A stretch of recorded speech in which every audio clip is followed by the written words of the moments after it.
Hey everyone, and welcome back to another video. In this video, I'm going to show you how to connect your credit card with the Mercari app. Now, this video is going to be particularly useful for individuals. Let's say that you want to go ahead and connect your new credit card with the Mercari app. How do you actually go ahead about doing so? Now, this video is going to be short, sweet, and simple, guys. There's not going to be a lot of steps involved.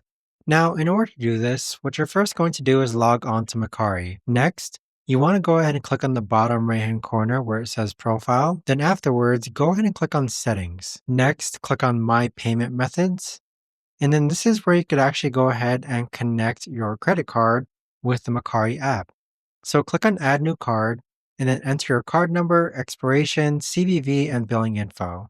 But that right there, guys, is the best and easiest way that I know of to actually go ahead and connect your new credit card to the Mercari app. If you guys know of a better or easier way to actually do this, let me know in the comments down below. I would love to know. Thanks so much for watching, everyone, and I'll see you guys all in the next video.